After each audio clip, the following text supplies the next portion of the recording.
এই আগতে এই ঘৰখন সজা আছিল আজিৰ পৰা 40 বছৰ মোৰ দেউতা ৰত্নকান্ত এই তিনিমহলীয়া ঘৰটো ইমান সুপৰিকল্পিত সাজিছিল যাতে অপৰ ভাল উঠিলে সেই বাগিচা কিবা দিব লাগিব দেউতা বৰ সৌন্দৰ্যপূৰ্ণ আৰু আৱেগপ্ৰবণ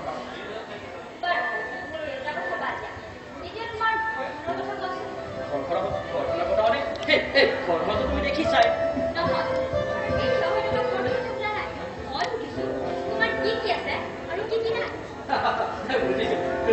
সম্পত্তিৰ কথা সুধিছা নহয় জানো সম্পত্তিৰ বাবে তুমি তো এই টি গাৰ্ডেনৰ কথাটো জানাই ইয়াৰ উপৰিও এই চহৰখনত আমাৰ 4 প্ৰমাণ বাকী আছে সেই আমাৰ মৰণমতে আছে আৰু এতিয়া তুমি যেতিয়া আহিলা আমাৰ মৰণমতে আছে ইয়াৰ উপৰিও মোৰ সেই আগৰ পত্নীৰ 25-30 তোলা মান মোৰ বাকী আছে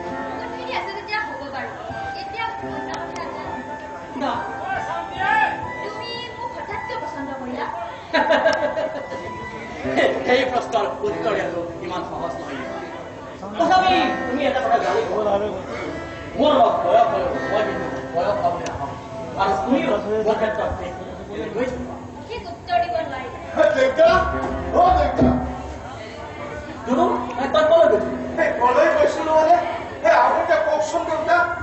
বিয়াৰ বাবে অনা সেই চন্দ্ৰকাপ কেইখন হাজিৰামত উভতাই দিয়া হ'ল নে চন্দ্ৰকাপৰ কথাটো মই নাজানো সেইবিলাক আমাৰ ফেক্টৰীৰ শইকীয়াহে আনিছিল শইকীয়া সেই শইকীয়াই বস্তু আনিবহে জানে সেই দিব কিন্তু নাজানে দেউতা সেইবিলাক কি এতিয়াও উভতাই দিয়া নাই ক'ত দিছে সেই দিলে একো হাজিৰামে তহবাৰকৈ মানুহ পঠাই নে মই কি কৰিলো জানে দেউতা সেই বাগানৰ সেই সৰু ট্ৰেক্টৰখন আনি সেই চন্দ্ৰকাপ কেইখনো দি আহিলো আৰু সেই দিলীপ ডেকা ৰৈ যোৱা চকী মেচখিনিও তেওঁৰ ঘৰত থৈ আহিলে বেছ বৰ ভাল কাম কৰিছা আৰু কি কৰিলো জানে দেউতা কি কৰিবা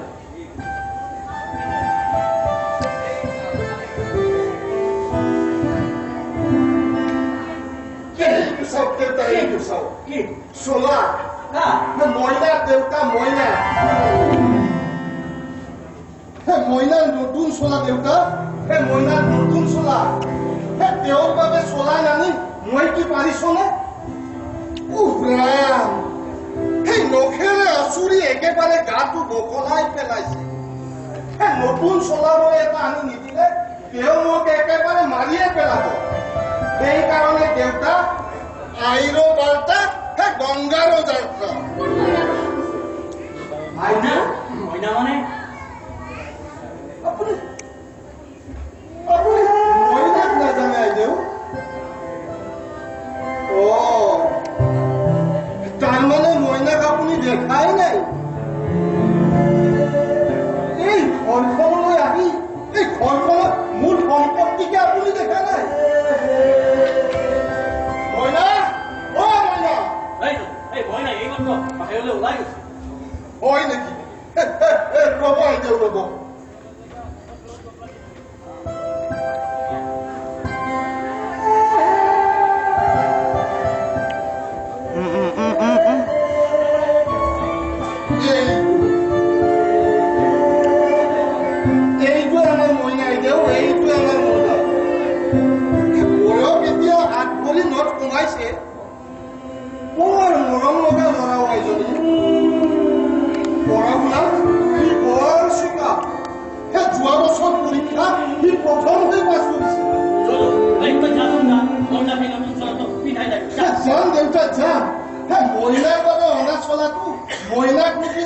আপুনি কি ভাবিছে নেকি মই পিন্ধিম বুলি হ'ব দেউতা মইনা মইনা মইনা কোন বাৰু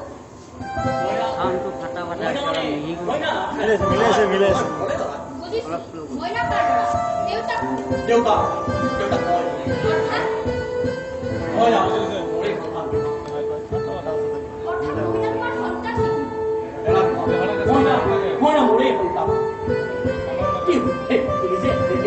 অন্য মানুষ কবি বলা তোমাৰ আগৰ পত্নীৰ সন্তানৰ কথাটো তুমি আগতে কোৱা নাছিলা কিয় মইতো আগতে বিয়া কৰাইছো বুলি তোমালোকে সকলোৱে জানা আগতে বিয়া কৰাৰ কথা জানো কিন্তু আগৰ পত্নীৰ সন্তানৰ কথাটো আমি জনা নাছিলো চোৱা মই না মোৰ সন্তান যদি দাৰোগা মোৰ একেবাৰে সম্ভৱ নহয় সম্পৰ্ক থকা নথকাৰ কথা মই সোধা নাই মই সুধিছো এইখন ঘৰত ইতিমধ্যে তোমাৰ সন্তান হোৱাৰ কথাটো তুমি আগতে কোৱা নাছিলা আমাৰ ঘৰখনৰ পৰা তোমাৰ ঘৰ দেউতাই সকলোবিলাক আৰু তেওঁলোকৰ ঘৰটো আজিৰ নহয় বহুদিন ধৰি সম্পৰ্ক মিছা কথা তুমি এইবোৰ কথা দেউতাক এদিনো কোৱা নাছিলা বিভা তুমি মনে মনে থাকা তোমাৰ ঘৰত প্ৰথম বহিছিলো তুমি কেনে ধৰণৰ আচল বিভা এই মইনাৰ কথা তোমাৰ মই তোমাক কোনো প্ৰয়োজন বোধ কৰাই নাছিলো বিভা কিয় প্ৰয়োজন বোধ কৰিবা দ্বিতীয় পতি লাগে বুলি যে প্ৰয়োজন বোধ কৰিলা প্ৰথম পতিৰ সন্তানৰ কথা ক'বলৈ তুমি কিয় প্ৰয়োজন বোধ নকৰিলা তুমি নিশ্চিত থাকা বিভা তুমি নিশ্চিত থাকা এই মইনাৰ পৰা তুমি মোৰ অসুবিধা নোপোৱা বৰং তাৰ পৰা তুমি সহায় দিবা তুমি আৰু একো ক'ব নালাগে তোমাৰ পত্নীৰ সন্তানৰ সহায় বিচাৰি মই ইয়ালৈ অহা নাই বিভা তুমি ষড়যন্ত্ৰ কৰিছা তুমি চালাকাৰী অভিনয় কৰি মোৰ মা দেউতাক ফাঁকি দিছা বিভা তুমি তুমি প্ৰবঞ্চক নিজৰ স্বাৰ্থ সিদ্ধিৰ বাবে তুমি মোক ইয়ালৈ নিজৰ স্বাৰ্থ সিদ্ধিৰ বাবে তুমি মোক ইয়ালৈ আনিছা বিভা নহয় বিভা তুমি বিশ্বাস কৰা বিভা কোনো প্ৰবঞ্চনাৰ তুমি মই তোমাক ইয়ালৈ অনা নাই বিভা তেতিয়াহ'লে মইনাৰ কথা তুমি মোক আগতে কিয় কোৱা নাছিলা চোৱা বিভা ইমান সামান্য কথা তুমি ভাবি কৰিছা মইনাৰ কথা তুমি সকলো চিন্তা নকৰিবা বিভা মই তোমাক কথা দিছো বিভা এই মইনা কেতিয়াও তোমাৰ ওচৰলৈ নাহে সদায় মইনা তোমাৰ পৰা আঁতৰত থাকিব কিমান দূৰ আঁতৰত থাকিব তুমি তাক দেশৰ বাহিৰত পঠাব নোৱাৰা নোৱাৰো বিভা তেন্তে মই কি কৰিব লাগে তুমিয়েই কোৱা মই একো নাজানো বিভা মুঠতে মোৰ এইটোৱে কথা এইখন ঘৰলৈ মই বান্ধি বা চাকৰণি কৰিবলৈ অহা নাই আৰু আনৰ সন্তানক গলাত নোচোৱাই মোৰ দায়িত্ব ডাঙৰ কৰাৰ মোৰ দায়িত্ব সেই দায়িত্বটো মই তোমাক দিয়া নাই আৰু মইনা যে মোৰ সন্তান সেই কথা মই অস্বীকাৰ কৰিব নোৱাৰো তোমাৰ আৰু মোৰ যুগপতিজনৰ এই মইনাই কোনোদিনে সন্তানৰ দাবীলৈ নাহে মোৰ স্ত্ৰী হিচাপে আজিৰ পৰা সকলো সম্পত্তি তোমাৰ হাতত দেউতা চাওকচোন চাওক মইনাই এইবিলাক কি লিখিছে ইংৰাজীতে কিবা কিনি লিখিছে মই তাক দিলো ডাঙৰ হৈ তুমিনো কি হবা ডক্টৰ হবা নে ইঞ্জিনিয়াৰ হবা মন্ত্ৰী হবা এমএলএ হবা মইনাই তেতিয়া কি কৰিলে জানে দেউতা কি কৰিলে এই কাগজখনৰ ওলোটা পিনে কিবা এটা লিখি দিলে চাওকচোন চাওক দেউতা চাওক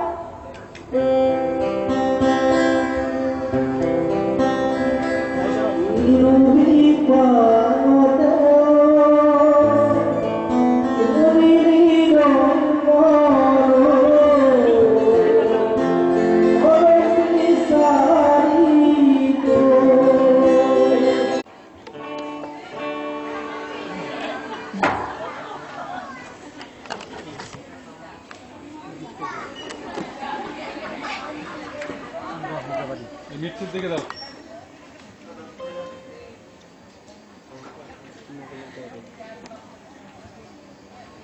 আরে চল গরি দিদি যাম গলে যা লই যাব তোকে মোর গাঁও পাহাড় কিনারে মোর গাঁও গরি হারি হারি সাইকে বাগান মাকে শোনাবো বাবাকে বুঝাবো লই যাব তোকে মোর ঘর ঘর ঘর ওই না শুন ওই না নাচা কেউ শাসন ছা ওই না আচ্ছা কানের অঙ্গল কেউ ওই না মই কিন্তু একো কৰা নাই দে তই যদি কিবা মুখে খং কৰি আছ তেনেহ'লে তই ভুলকে কৰিছ ওই না শাসন ছা আজি মোৰ আগত ইমান কাম কৰে দেখুৱাব নালাগে দে ওই না শুনচোন এইফালে ওচৰলৈ আহিলে তোৰ কিবা দায় লাগে নেকি নুবুজ ইমান ডাঙৰ কথা এটি মই ইয়াৰ পৰা চিঞৰি চিঞৰি ক'ব পাৰো নে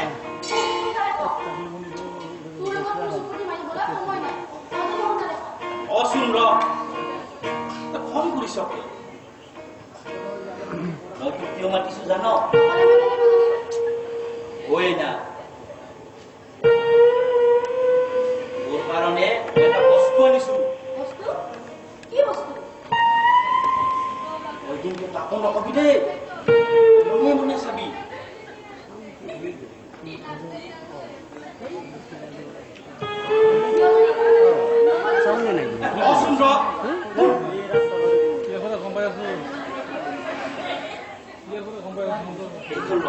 এইখন ল তোক মই বহুত দিনৰ পৰা দিম বুলি ভাবি আছিলো আকৌ লেটাৰ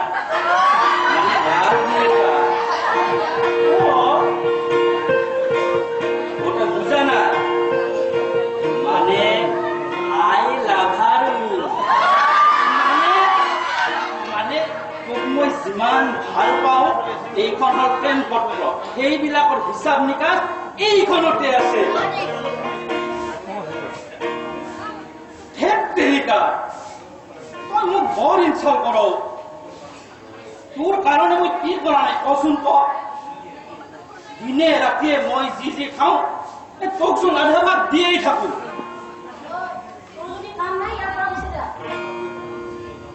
কিয় যা গলে দুয়ো একেলগে যা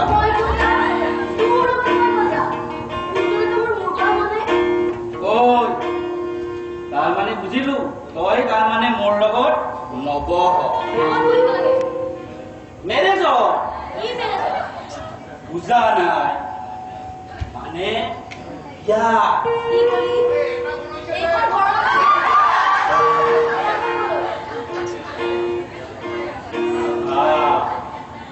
একদম নুবুজ দে তই যদি সঁচাকৈ এনেকৈ কৈ থাক মই কিন্তু একেবাৰে অৰ্পণাপ কৰি পেলাম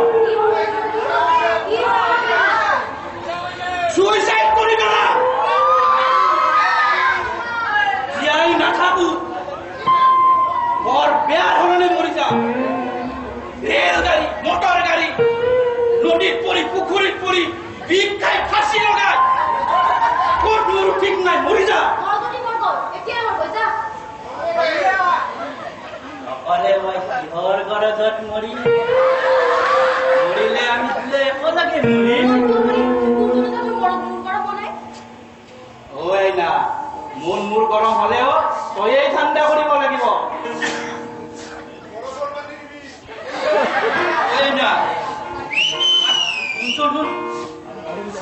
আৰু এটা বস্তু তোৰ কাৰণে আনিছো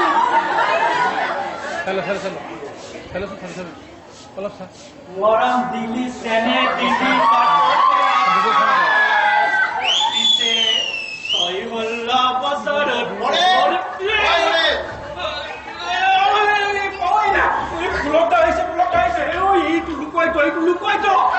লুকুৱাই মাৰিব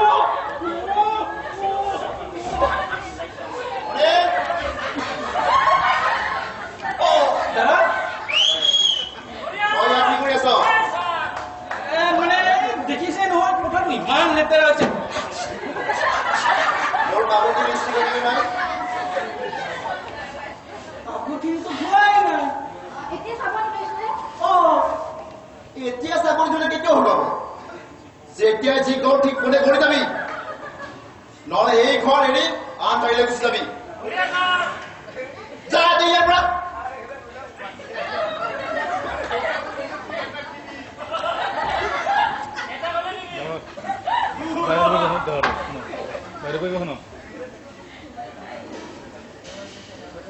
Hello. Yes, Pulak Sudhir speaking.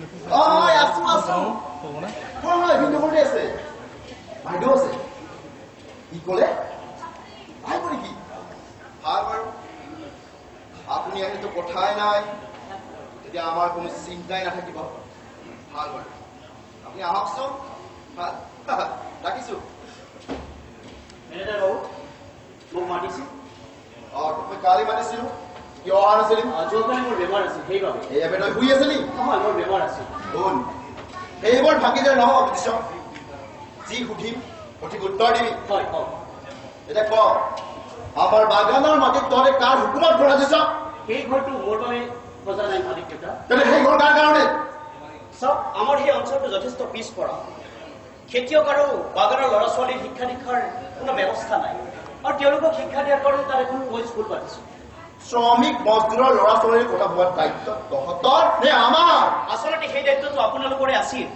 কিন্তু বহুতবাৰ অনুৰোধ কৰাৰ পিছতে যেতিয়া কামটো হৈ নুঠিল চুপ দায়িত্ব মোলাই দিয়াৰ কাৰণে তোক আমি বাগানৰ কামত এপইণ্টমেণ্ট দিয়া নাই শুন তই এতিয়াই কৈ মানুহবোৰক কৈ ঘৰটো ভাঙি নিবি নহয় মেনেজাৰ বাবু আমি বহুত কষ্ট কৰি ঘৰটো সাজিছো। কষ্ট কৰিবলৈ তহঁতক আমি কৈছিলো নেকি? কণ কণ ল'ৰা ছোৱালীৰ বাবে এখন স্কুলৰ খুব প্ৰয়োজন আছিল। সেইবাবে তোৰ লেকচাৰ শুনিবলৈ তোক মাতি অহা নাই। মোৰ এক কথা, এই ঠাইৰ পৰা আজি ঘৰ ভাঙি নিবই লাগিব। মাটিখিনি এনেই পৰি আছিল সেইবাবেহে। বাগানত মহাবিকালতি এনেই পৰি থাকে। এইবুলি তহঁতে নিজৰ খুচি বোলে য'তেই ত'তেই ঘৰ আজি হবি। ইমান দিনে তহঁতে ক'ত স্কুল চলাইছিলি? ইমান দিনে মোৰ ঘৰতে স্কুলখন চলাই আছিল। এতিয়া ল'ৰা ছোৱালীৰ সংখ্যা বাঢ়ি গৈছে, সেইকাৰণে এটি আছুতীয়া ঘৰৰ প্ৰয়োজন হৈছে। আছুতীয়া ঘৰ যদি লাগে তোৰ মাজে চালি নলওঁ কিয়? নিজৰ খুচি মতে ঘৰ সাজিবলৈ তোৰ বাপে তাত মাটি কি লৈছিল? আপুনি কিন্তু মোৰ লগত অভদ্ৰামি কৰিছে। তই মোক ক'ত লাগে বাবা?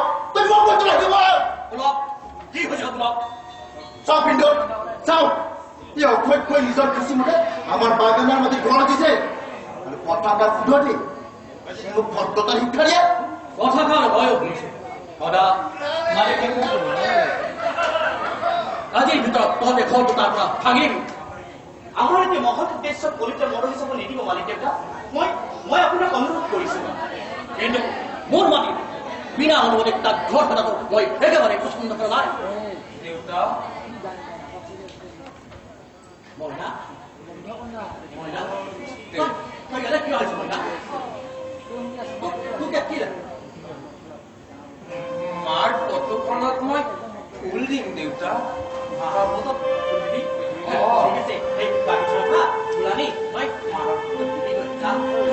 ঠিক আছে। এই বিৰাট চিৰিয়াছ কথা চলি আছে। আপুনি এই পাগলৰ লগত ফুলৰ কথা লাগি যাওঁ না আমি কথা পাতি আছো নহয়, তই যা যা।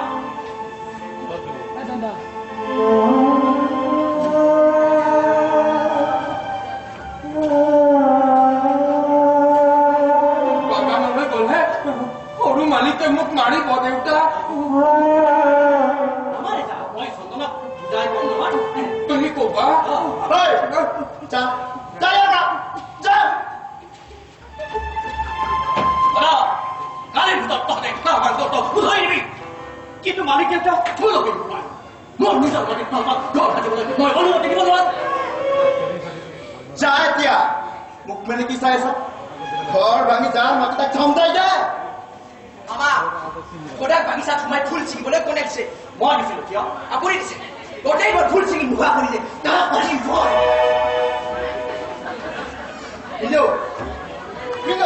তেন্তে সদা ইমান কষ্ট কৰি সদায় ঘৰটো আমি কেনেকৈ ভাঙি নিওঁ মালিক দেউতা? নাভাঙিলে নহব, ভাঙিবই লাগিব। আৰু যদি তহঁতে নাভাঙ আমি গৈ ভাঙি পেলাম। তহঁতে যদি ঘৰটো নাভাঙ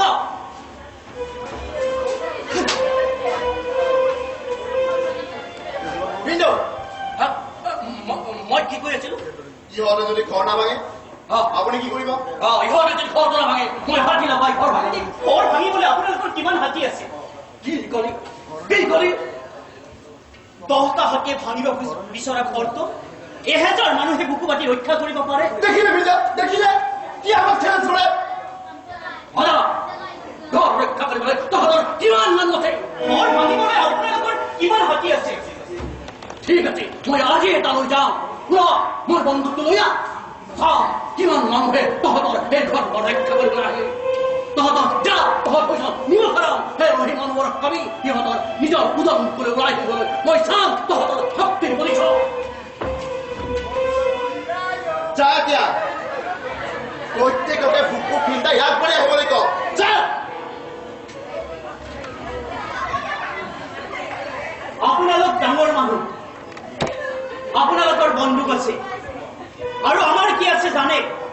সাহস গোটাব পৰা একোখন বহল বুকু। চালা জানুৱাৰ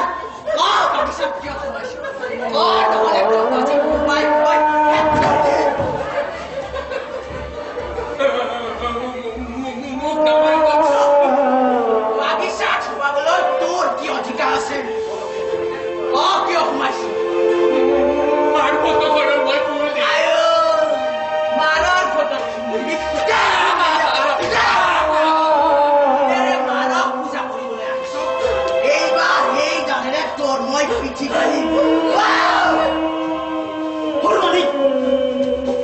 দাদা আপুনি আৰু তেওঁক মাৰিব নোৱাৰে এই সাহস ক'ত পালে তেৰে হান্তাৰ ঘূৰাই আপোনালোকৰ মাতৃ দুজনী হ'লেও কিন্তু আপোনালোকৰ পিতৃ এজন তেনেস্থলত ভাই হৈ ককায়েকৰ ওপৰত অত্যাচাৰ কৰাটো উচিত হোৱা নাই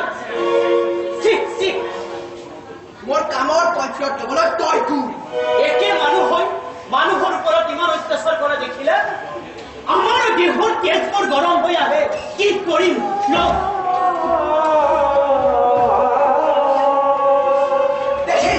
তোৰ কাৰণে আজি এজন সাধাৰণ মানুহে মোক অপমান কৰি থৈ গ'ল তোক আজি মই চালা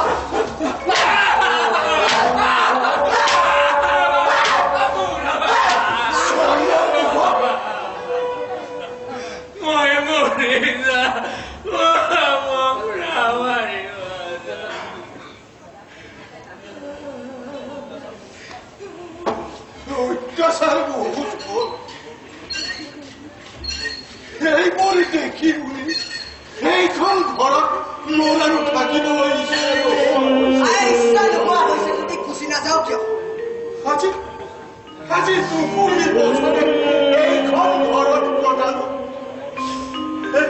আগৰ আইদেউ পোৱাৰ পিছত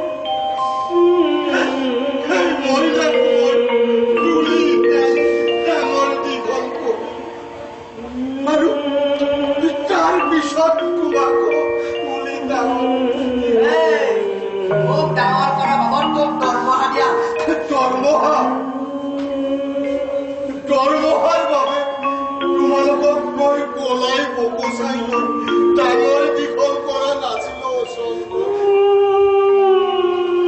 তোমালোকক ডাঙৰ দীঘল তোমালোকক মৰম চেনেহ কৈছে যা এইবোৰ লেকচাৰ মোৰ আগত নামাৰিবি দেউতাৰ আগত মাৰিবি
এতিয়া তোমাৰ কি হ'ল সেই বুদ্ধিবোৰ তোমাৰ কোনে কাঢ়ি নিলে বলা এতিয়া কিবা এটা খাই ভিতৰত শুই থকা বাৰে বাৰে ৰূপটোৰ পৰা কিয় বাহিৰ ওলাই আহা বলা ভিতৰলৈ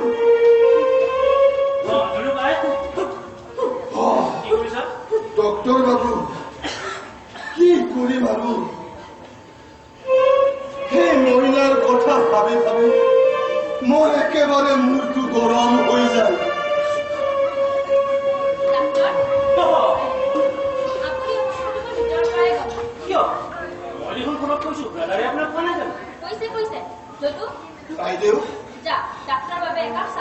হ'ব আইদেউ হ'ব বলা মইনা ভিতৰলৈ বলা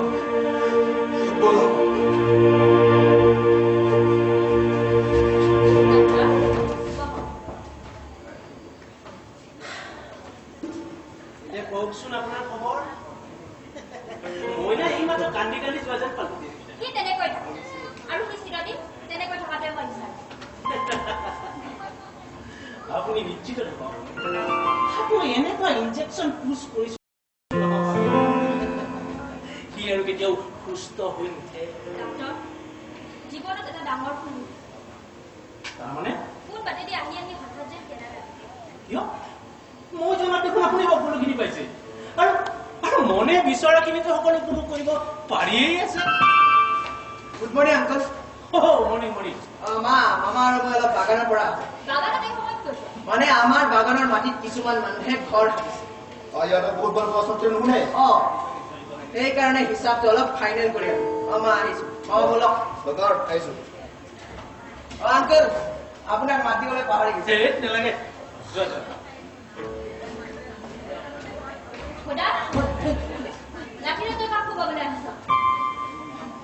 তোৰ ইমান সাহস দেখিলে ডাক্তৰ ই চন্দনক লক্ষ্য কৰি ইয়ালৈ আহিছে।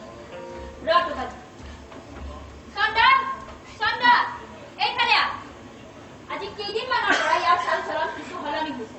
নিশ্চয় ইয়াক কোনোবাই উচতাইছে। কি হল মা?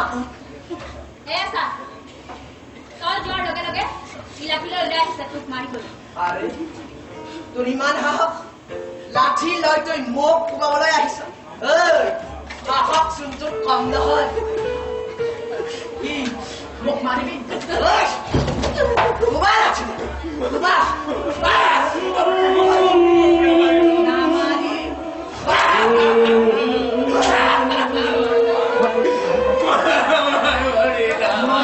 মৰি যাম বুলি কৈহে থাক, নমৰবি।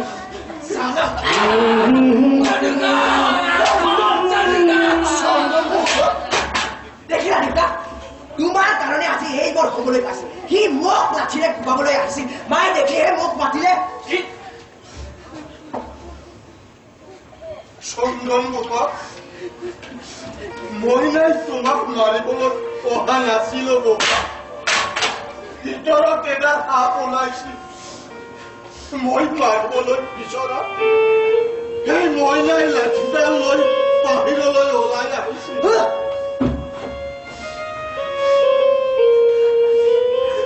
মইনা দেউতা মইনা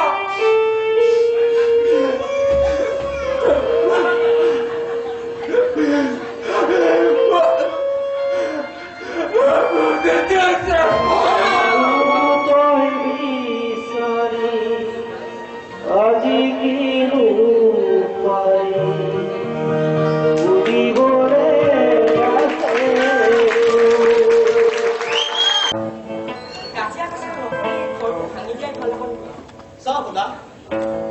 কিমান কষ্ট কৰি ঘৰটো সজা হৈছিল তাকতো তই জান। বাগানৰ সকলোবোৰ শ্ৰমিকে কম বেছি পৰিমাণে আমাক টকা পইচা দি সহায় কৰিছে। তাৰোপৰি গাঁৱৰ মানুহবোৰেও আমাক সহায় কৰিছে। তেনেস্থলত ভাঙিম বুলি ঘৰ এটা ভাঙি দিব পাৰি নেকি? সঁচা ঘৰ ভঙাৰ ইচ্ছা কাৰো নাই দাদা, কিন্তু নাভাঙিলে জানো বাগানৰ মালিকে আমাক উদাই দিব? তই বৰ ভয়াতুৰ বুজিছ। ইমান ভয়াতুৰ হলে কেনেকৈ চলিব? সকলোৱে আগবাঢ়ি আহিব লাগিব। শুন, মই সকলোকে বুজাই কৈছো আৰু সকলোৱে একেলগে ইয়াৰ প্ৰতিবাদ কৰিছে। বাগানৰ মানুহে যদি হাতী লৈ ঘৰটো ভাঙিব আহে তেতিয়া আমি কি কৰিম? যদি বাগানৰ মালিকে হাতী লৈ ঘৰ ভাঙিবলৈ আহে আমি সকলোৱে তেতিয়া ঘৰটোৰ ভিতৰত সোমাই যাম। হাতীয়ে ঘৰ ভাঙক আৰু আমাকো গছকি মাৰক। দাদা তথাপি এটা কথা আছে, কি? মাটিখিনিতো আচলতে জেইলো আমাৰ মাটি বুলিনো আমি কেতিয়া কৰিম? আৰু আমিতো নিজৰ বাবেতো তাত আমি স্কুল ঘৰ পতা নাই। আৰে ও মাস্টাৰনি দাদা, আৰে ঘৰে আসো কি নাই ৰে? বনাই আছে দাদা মোৰ নাম চম্পক। চম্পক? এই যে বাগানত কাম কৰে। হয় হয় আহিব কওক। আচ্ছা রে মাস্টারনি দাদা, আরে তোকে নকই ভালো হইছে রে। আচ্ছা এই নতুন স্কুল ঘরটো ভাঙা কি হুকুম দিয়েছে? বাগানৰ মালিকে কৈছে আমি যদি স্কুল ঘৰটো তাৰ পৰা উঠাই নানো তেতিয়াহ'লে হাতী লগাই হেনো ঘৰটো ভাঙি দিব। হাতি লগাই ভাঙিবে? আরে কেতনা হাতি আছে রে ওদের? আরে আমার এই ছোট ছোট ছোকরা ছোকরিগুলোর কি হবে? এইবোৰ কথা আলোচনা কৰিবলৈতো মই তোমালোকক ইয়ালৈ মাতি আনিছো। আচ্ছা আমরা সব কথাই বলবো। কেতনা দিন আমি এই বাগানে কাম করেছি। তহঁতে মোৰ ডাল কথা মালিকৰ পুতেকা যদি ধমকি দিয়ে তহঁতে মুঠেই ভয় নাখাবি। আরে না রে বাবু না, আমিও ধরম সাংকে বেতা হয়। আমি এই বাগানে অনেক দিন কাম করেছি। ঠিক আছে হ্যাঁ। তহঁতে এটা কাম কৰিবি বাগানৰ সকলোবোৰ মানুহকে সজাগ হৈ থাকিবলৈ কবি আৰু যেতিয়া প্ৰয়োজন হয় মই তোমালোকক খবৰ দিম ঠিক আছে ঠিক আছে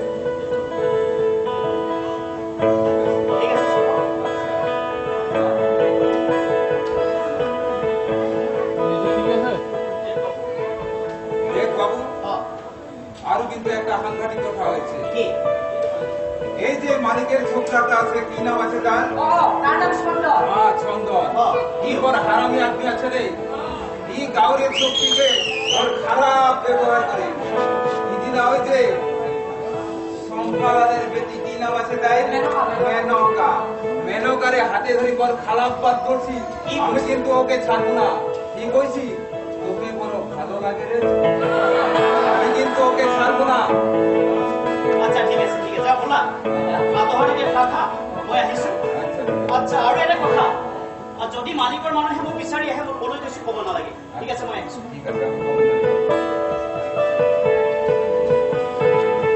আচ্ছা ওদের মানুষ কি সব আজকে আসবে আহিম বুলি কৈছে যেতিয়া আহিব পাৰে আচ্ছা ঠিক আছে মালিকের মানুষ আহ ওরা আমি হারিয়া খাই তারপরে ওদের সামনে খাওয়া নাই মালিকের মানুষ আই যাও ওরা খাই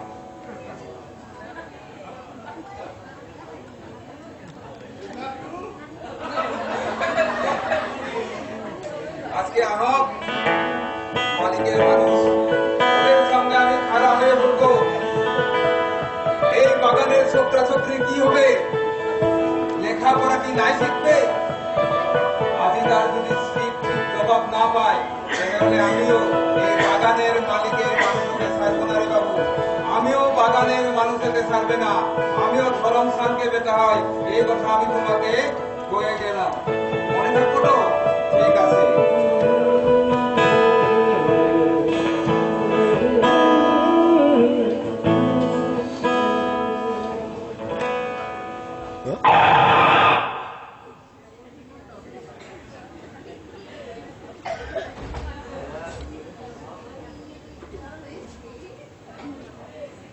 মামা বোধহয় এইটোৱেই সদানন্দৰ হয় এইটোৱে সদানন্দ কোন তুমি মোৰ নাম ভোলাৰাম সদানন্দ ঘৰত আছে নে নাই দাদা ঘৰত নাই কলৈ গৈছে কলৈ গৈছে মোক একো বিশেষ কৈ যোৱা নাই বুজিছো আমি আহিম বুলি গম পাই পলাইছো মামা এই সদানন্দ বলাজনক খুব পিটিব লাগিব অসভ্য জানোৱাৰ এই বাগানৰ মানুহবোৰক উচতাইছে এইবাৰ এই দাদেৰে তাক পিঠিত চাপ উঠিছে আপুনি ইমান গালি পাৰিছে কিয় ঐ গালি খোৱা কাম কৰিলে গালি খাবই লাগিব অকল গালিয়েই নহয় দাদাৰক লগ পালে কথাটো কৈ দাদা নথকা এইবোৰ কৈ লাভ নাই ঐ ঐ দাদাৰক কবি শিয়ালৰ দৰে পলাই ফুৰিব নালাগে মানুহৰ সন্তান যদি হয় মানুহৰ দৰে ঘৰত থাকিব কবি আপোনাৰ ধনী মানুহ ডাঙৰ নহয় গতিকে সংযত হৈ কথা ক'লে আমি ভাল পাওঁ মই কোন চিনি পাইছনে নাই চিনি পাইছো কিন্তু চিনি পালে আপুনি কোনো চিনি পাবলগীয়া কাম কৰা নাই কি কলি মোক চিনি পোৱা এই চন্দন তোমাক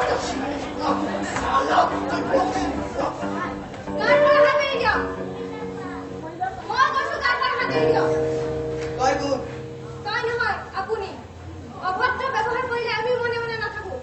ঐ কোন ৰে কাৰ ঘৰৰ ছোৱালী ৰে বাৰু কোৱাচোন তুমি কোন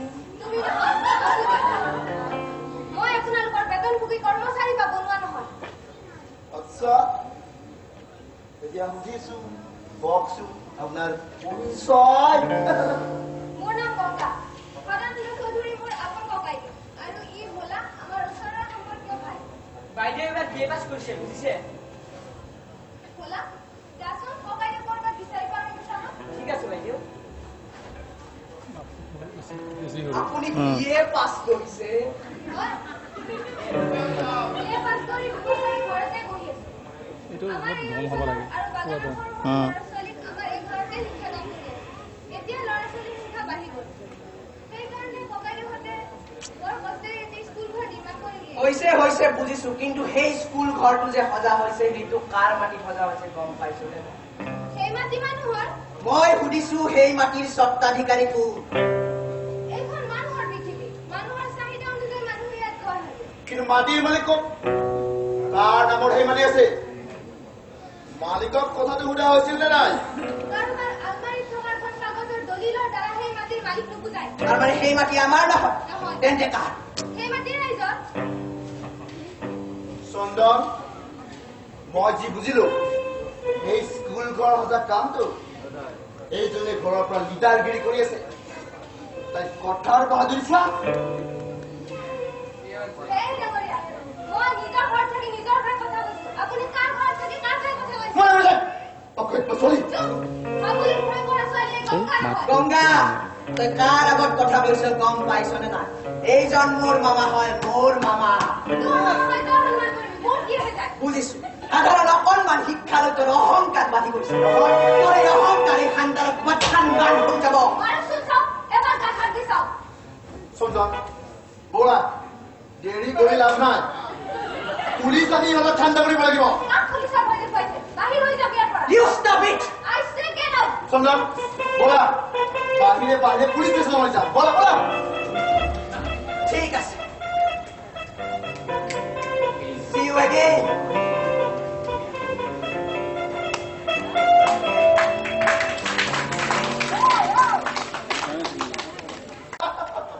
সাধাৰণ বাগানৰ ছোৱালী হৈ মোক অপমান কৰে এই অপমানৰ পদক লোৱাৰ বাবে মই আঁচনি প্ৰস্তুত কৰি থৈছো আঁচনি অনুসৰি চন্দনৰ বাবে আমি গংগা বিয়াৰ প্ৰস্তাৱ কিন্তু বিয়াৰ দিনা দৰা মই নহওঁ দৰা হ'ব ভোদা মোৰ পুত্ৰ ভগৱান তাই গোটেই জীৱন এজন আধা পগলাৰ লগত কটাবলৈ মামা ব'লা এতিয়া পৰিকল্পনা বাস্তৱ ৰূপ দিয়াৰ বাবে কাম আৰম্ভ কৰোঁ ভোদাৰ বিয়া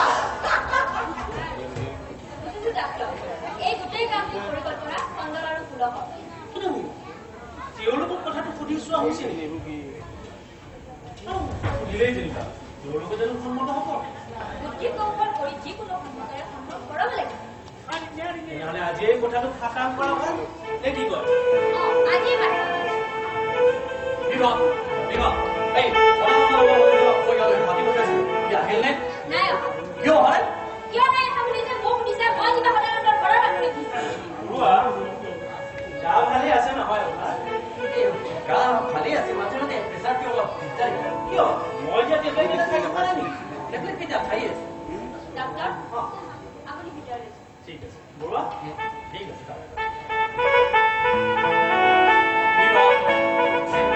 আজি কিছুদিন ধৰি মই বিতা সত্য হৈছে আজি কথাটো সন্দেহ সন্দেহ মানে ঠিক সন্দেহ নহয় মই মনে ভবা কথাটোহে কৈছো তোমাৰ এইবোৰ কথা কাৰণেই মই বেয়া পাওঁ ল'ৰাক যে বাহিৰৰ মানুহে অপমান কৰিলে সেইবোৰত তুমি কি কৰিলা আৰু সেই কথাটো মীমাংসা কৰাৰ কাৰণে মই সদানন্দ তালৈ মাতি পঠাইছো এই চব তোমাৰ বাবেই হৈছে কিমান দিন গ'ল যে বাগানৰ দায়িত্ব ফুলক আৰু চন্দনৰ হাতত দিব লাগে নাই তথাপি তুমি নুশুনা দিনত এতিয়া লৰাই আৰু সকলো কাম সিহঁতে লাহে ধীৰে শিকিব সৰু বুলি ভাবি থকাৰ কাৰণেতো সমস্যাবোৰে হেঁচা মাৰি ধৰিছে দেউতা মইনা তই ইয়ালৈ কিয় আহিছ মইনা কি লাগে চোলা চোলা কি চোলা সকলোৱে নতুন চোলা পিন্ধিছে নতুন চোলা লাগিব বিবাহ মইনাক এইবাৰ পূজা নতুন চোলা দিয়া নাই নেকি নজনা নুশুনাকে কথাবোৰ নকবাচোন তাক তাই নতুন চোলা তুমি খালি চিৰি পেলাইছে আৰু ইয়াত আহি গৈছে তাক নতুন চোলা লাগে মইনা এই তই নতুন চোলাটো বোলে খালি চিৰি পেলাইছ নালাগে মোক এইডাল চোলা মোক সৰু মালিকৰ দৰে ভাল চোলা লাগিব তলে তলে চন্দনৰ শিক্ষা তই চন্দনৰ লগত ভাত বতৰা কৰ যাই ইয়াৰ পৰা নাযাওঁ কিয় যাওঁ চোলা নিদিলে কিন্তু মই দেউতাক কৈ দিম কি কৈ দিবি মই কিন্তু চব কথা কৈ দিম কি কবি নকওঁ কিয় দেউতা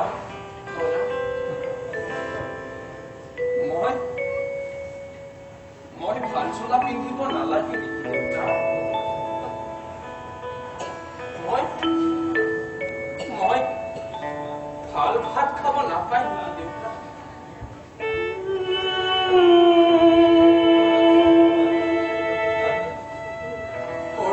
মালিকে টেবুলৰ ওপৰত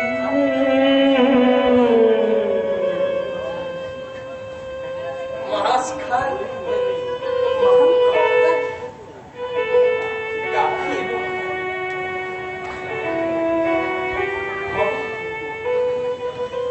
মই কিয় মাটিত বহি ভাত খাব লাগে?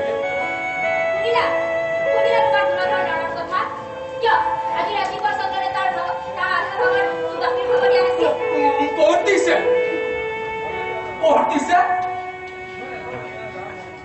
ইমান গৰম গাখীৰ খাব নোৱাৰো বুলি কৈ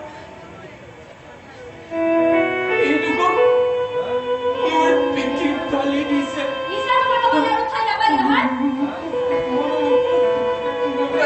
দেউতা চোৱাচোন চোৱা, মোৰ যে পিঠিখন চলি গৈছে দেউতা। এতিয়া তোমাৰ ল'ৰাৰ কথাই বিশ্বাস কৰিলা আৰু মই যে এইবোৰ চিঞৰি কৰিলো।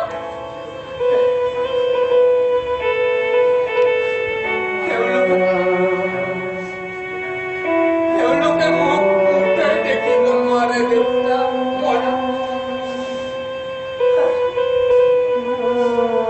আৰু সৰু মালিকে মোক খুব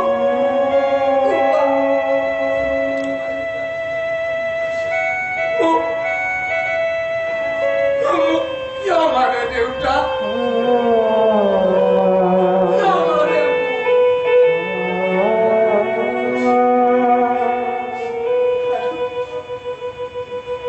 আৰু যদুকাই মোক মৰম কৰিব, যদুকাই মাৰিব যায়।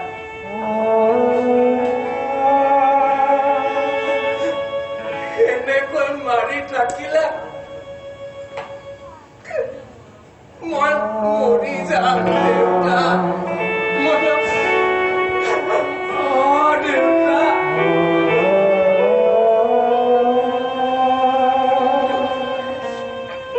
তুমি কোৱা দেউতা, মোক নামাৰিলে কোৱা। মোক কেনেকৈ নামাৰিবলৈ কোৱা দেউতা। তুমি একো নোকোৱা কিয়?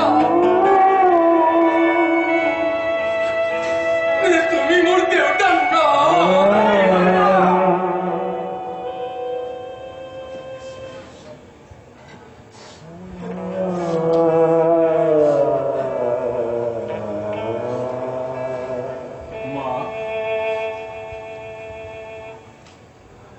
মোলৈ তোমাৰ কিয় মৰম নালাগে?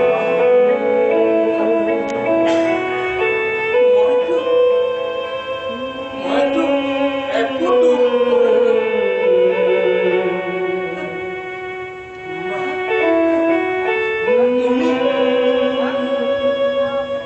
তুমি মোৰ মা আৰু চন্দন মোৰ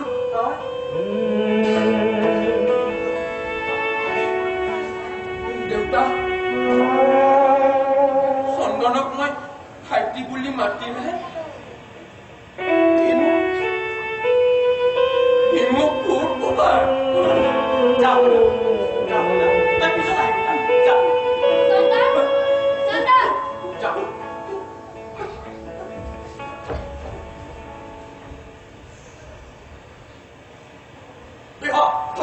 এইবোৰ কি হৈছে? কি সন্তানক মই এদিন জন্ম দিছিলো তাক মোৰ সন্তান নহয় বুলি মই কেনেকৈ কওঁ? কিন্তু যেতিয়া মই এইখন ঘৰত প্ৰথমবাৰ আছিলো তেতিয়া তুমি কি কৈছিলা তোমাৰ মনত আছে? আছে কি সকলো মনত আছে, কিন্তু কোনো কিন্তু নাই। মই মোৰ ওচৰলৈ নাহে বুলি তুমি মোক কোৱা নাছিলা? এতিয়া চব পাহৰি গলা। তুমি তোমালোক স্বাৰ্থপৰ। এই পুৰুষ জাতিটোক বিশ্বাস কৰা কিয়?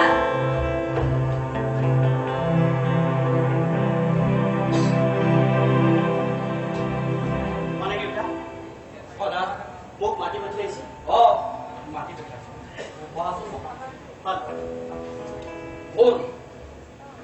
তহঁতক মই কোনোদিনে বেয়া ব্যৱহাৰ কৰা নাই। তেনেস্থলত মই ভাল আছো। দেউতা তোৰ গংগা নামৰ এজনী ভনী আছে, হয় আছে, কওকচোন। তাই মোৰ ল'ৰা চন্দনক বেয়াকৈ অপমান কৰিছে। কিন্তু সি ভদ্ৰ ঘৰৰ ল'ৰা হোৱা বাবে সেই অপমান সহ্য কৰি সি তাৰ পৰা নীৰৱে গুচি আহিছে। যদি চন্দন নহয় আন কোনোবা হলেহেঁতেন লগে লগে তাৰ প্ৰত্যুত্তৰ ফেলে মইতো শুনিছো আপোনাৰ ল'ৰা চন্দনে মোৰ ঘৰৰ সন্মুখত থিয় হৈ মোৰ ভনীক অভদ্ৰ ব্যৱহাৰ কৰিছে। চন্দনে অভদ্ৰ ব্যৱহাৰ কৰিব? হয় দেউতা, কাৰণ মোৰ ভনী গংগাই কেতিয়াও মিছা কথা চন্দনে মিছা কথা কয় বুলি তোক কোনে কলে? ভদা মই তহঁতৰ বহু সহ্য কৰিছো আৰু এটা কিন্তু মই সহ্য নকৰিম। কি কৰিব লাগে কি কওঁ?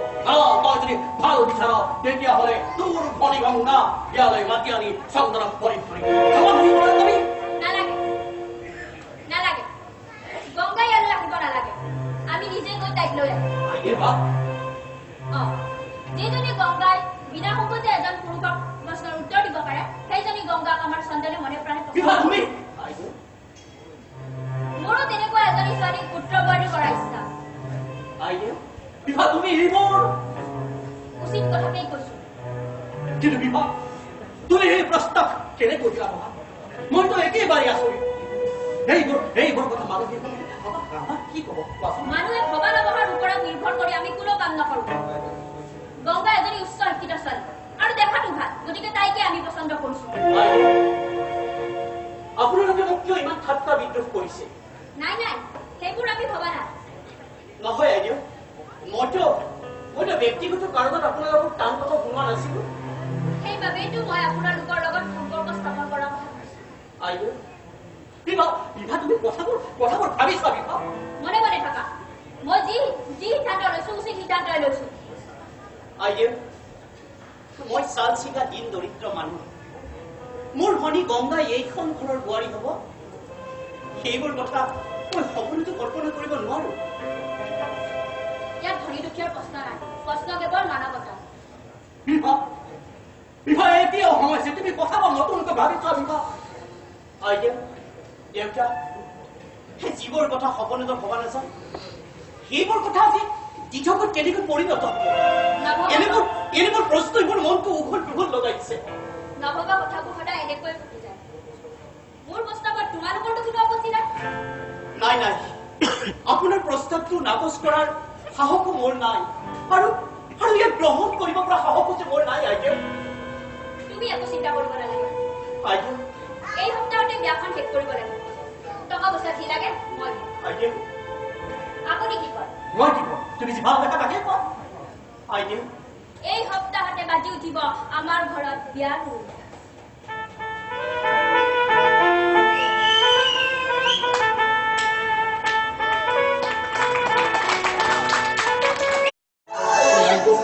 গোটেই জীৱন কটাব লাগিব এটা মস্ত পূৰ্বকৰ।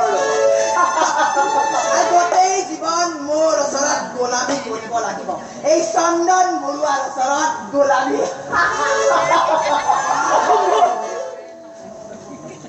এয়া কোনোমতে হব নোৱাৰে।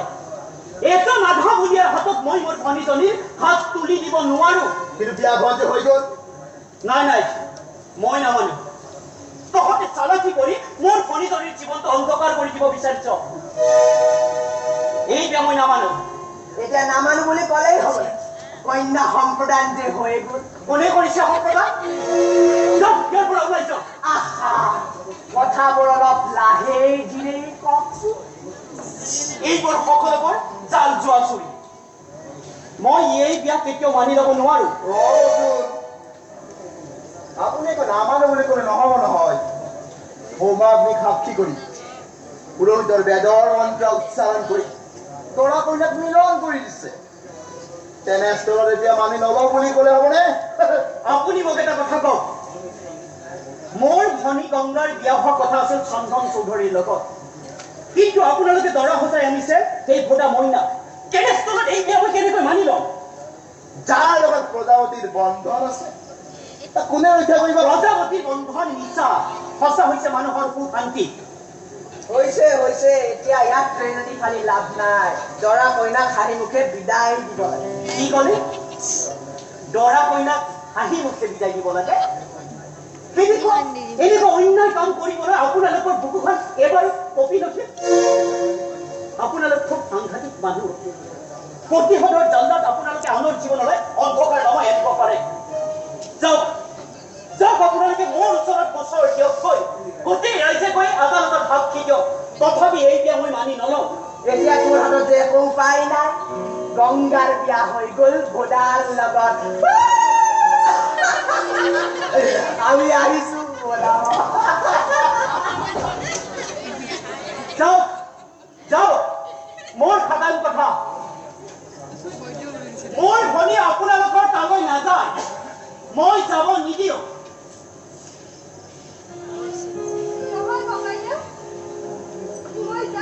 গংগা পূৰ্বপুৰুষৰ নাম স্মৰণ কৰি হোম অগ্নি আৰু বেদৰ মন্ত্ৰ উচ্চাৰণ কৰি যাৰ হাততে হাত তুলি দিছো জীৱনৰ সকলো সুখ-দুখৰ ভাগি হম বুলি যাৰ ডিঙিতে মালা পিন্ধাই দিছো সেই মালা ধৰি মই ছিঙি দিব নোৱাৰো ককাইদেউ পাগল হৈছ নেকি কেইজন ৰাধা বলিয়াৰ লগত নহয় ককাইদেউ সেইজনে মোৰ স্বামী গংগা ককাইদেউ তোক মই এই দুখন হাতেৰে যেনেকৈ তুলি জানি ডাঙৰ কৰিছিলোঁ আৰু একেদৰে এই দুখন হাতেৰে ৰত্তি নিচিনা মাৰিব পাৰোঁ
আজিৰ পৰা মই ভাবিম এইখন ঘৰত গংগা নামৰ মোৰ এজনী ভনীৰ কোনোদিনে নাছিল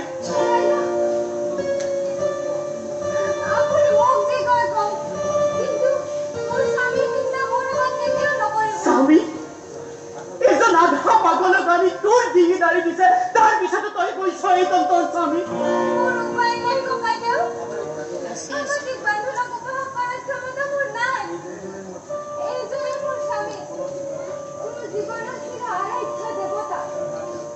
গংগা যা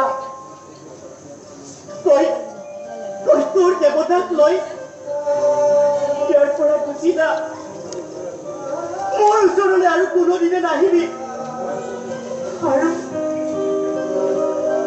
ময়ো তোৰ ওচৰলৈ কোনোদিনে নাযাওঁ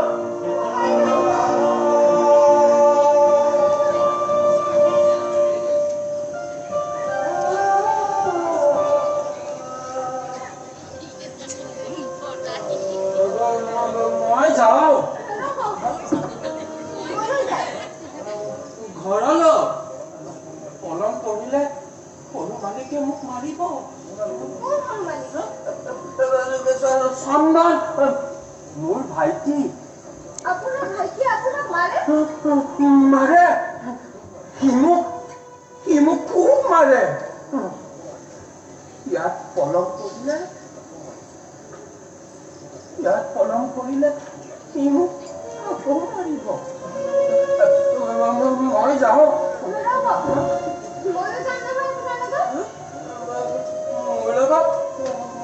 মোৰ লগত তুমিও যাবা মই আপোনাৰ লগতেই যাম তুমি আৰে জৰাম বইনা দেখুন ইয়াতে বাৰু যিয়েই ন তোমালোকক কিন্তু বেশ মিলিছে দেই এখন জাহাজ আৰু এখন টুলুঙা নাও জোড়াও জোড়া একেবাৰে পাভ জোড়া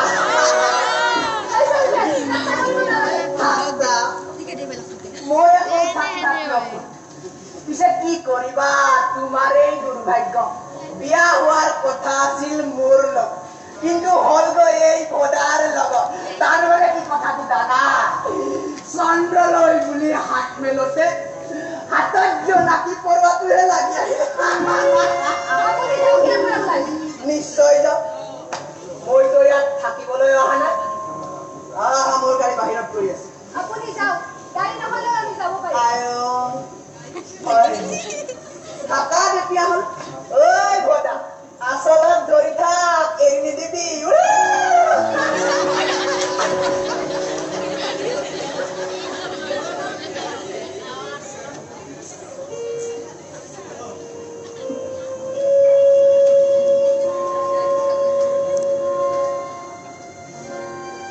মাৰে মোক খুব মাৰে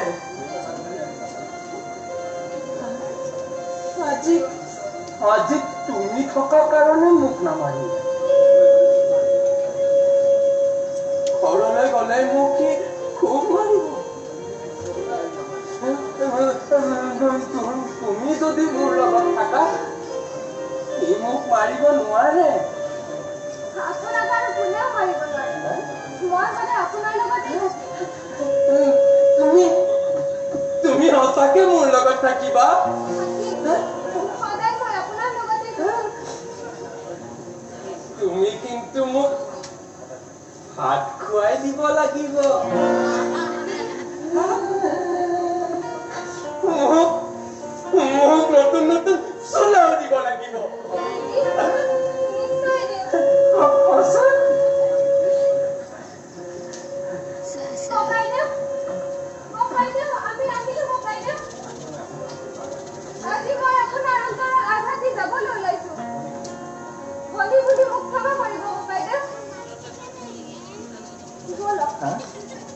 बोला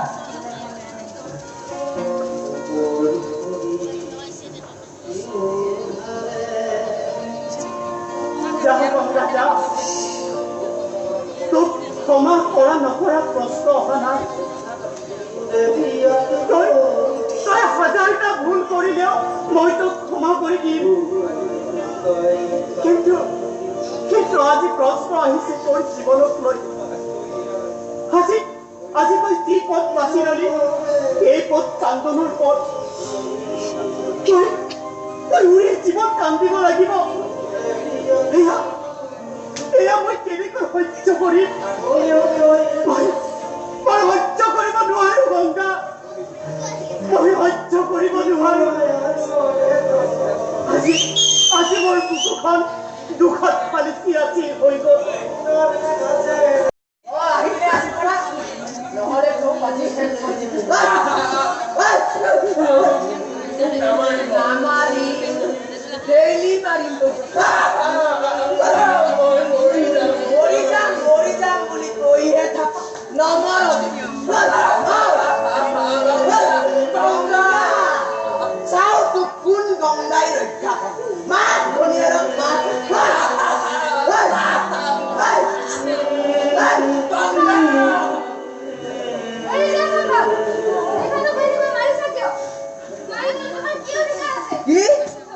মোৰ অধিকাৰৰ কথা সুধিছা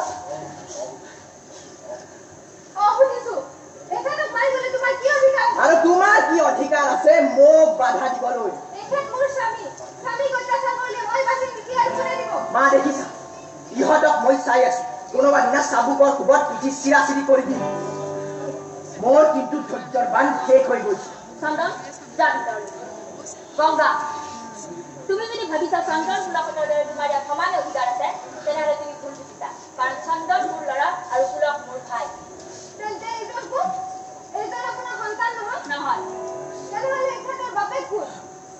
গংগা আচলতে তুমি কথা কৈ কৈ শালীনতা সীমা ভংগ কৰিছা দেই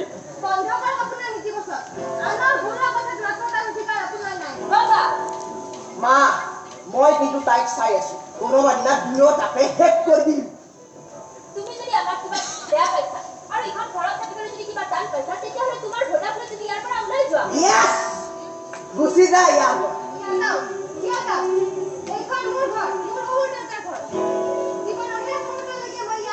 যদি ইয়াত থাক তেনেহ'লে কুকুৰৰ দৰে ভৰি চেলেকি থাকিব লাগিব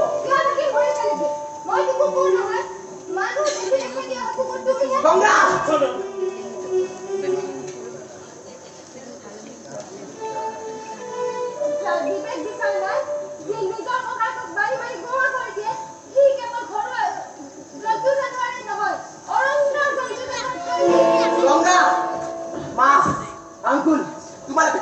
চকুৰে দেখিবা ইয়াৰ পিছত কিন্তু মই তাইক শেষ কৰি দিম I will see you again বলক ডাক্তৰ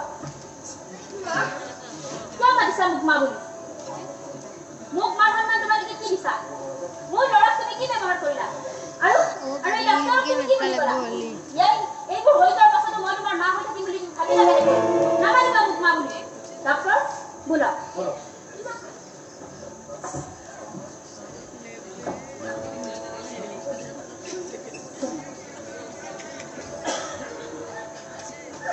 গংগা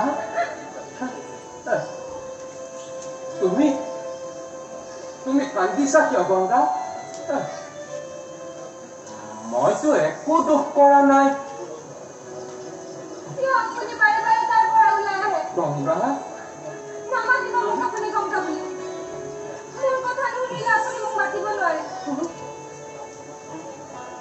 তোমাক নামাতিলে মই কাক মাতিম গংগা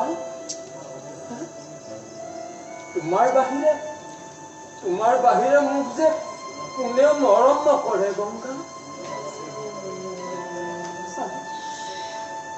আৰু তুমি নামাতিলে মোক সৰু মালিকে মাৰিব কোবাই মাৰিব মোৰ যে কোনো নাই গংগা মোক কোনেও দেখিব নোৱাৰে গংগা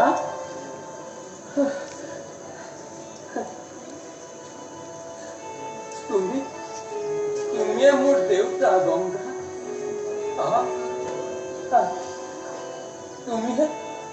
তুমিয়ে মোৰ হাত আৰু তুমিয়ে মোৰ মা গংগা বোৱাৰী সকলো কথা শুনিছো বোৱাৰী কিন্তু মই এতিয়া আজি উপায়বিহীন বোৱাৰী এখন কাঠৰ অচল নাৱৰ দৰে মই খুব লাহে লাহে গৈ আছো দেউতা পাতৰ কাষত ৰৈ থকা কাৰোবাৰ আবেদন নিবেদন শুনিবলৈ মোৰ যেন আজি শ্ৰৱণ শক্তি হেৰাই গৈছে বোৱাৰী মহিলা পাৰ যদি সেই গংগাৰ হাতত ধৰি পোনবাটেৰে যাবলৈ চেষ্টা কৰি মোৰ আশীৰ্বাদ সদায় তহঁতৰ লগতে দেউতা তোমালোকৰ জীৱন যায় যেনেকৈ ভাল পোৱা তেনেকৈ জীৱনটো চলাই লৈ যায় কিবা বিপদত পৰিলেও তোমালোকে মোক নিবিচাৰিবা দেউতা কিয় জানা মই যে আজি মোৰ হৃদয়ত ভাষা আছে কিন্তু তাক প্ৰকাশ কৰাৰ ৰাস্তা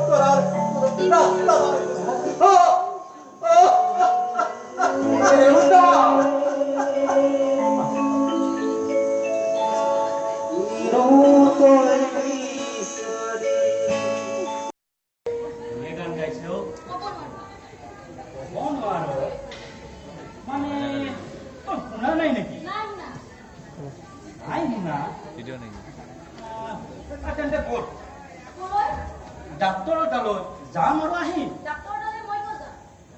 যাৰ হলেও মোৰ এটা দায়িত্ব আছে দেচোন সেই দায়িত্ব মই পালন নকৰিলে কোনে কৰিব তোৰ কাণ দুখনৰ চিকিৎসাৰ কথা কৈছো বল দেৰি নকৰো বল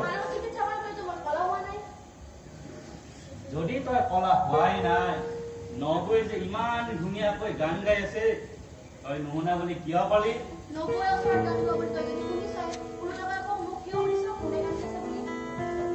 সাধাৰণতে কি জান মই তোৰ লগত কথা নাপাতিলে মনটো বৰ বেয়া লাগে যোৱাৰাতি মোৰ টোপনিয়ে নহয় গোটেই ৰাতিটো এই আঁঠুৱাৰ তলত বহি থাকোঁতেই গ'ল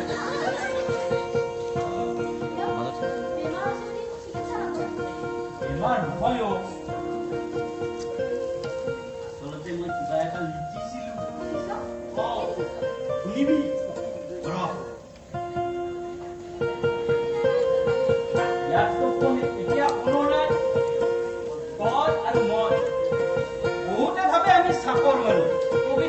লিখিব নাজানোৱে অচুন্দ্ৰ শুনো নাই শুনো নুশুনে এতিয়া শুন আইনা আইনা আইনা মোৰ মুখ চোৱা আইনা তয়েই মোৰ জীৱনৰ মিঠা ৰসগোল্লা ৰাক্ষসী নহয় তই পিন্ধা মূৰত উৰুণা ৰেষ্টুৰাৰ আলমাৰীত থকা তই চানাৰ কুৰমা পাউডাৰ গাখীৰ নহয় তই তই ফ্ৰিজৰ দৈ চুমাইটি আঁকি দিম ওচৰলৈ গৈ হেলিকপ্টাৰ কিনি দিম তোক ফুৰাৰ বাবে চেণ্ডেলৰ তোক খালেও থাকিম মনে মনে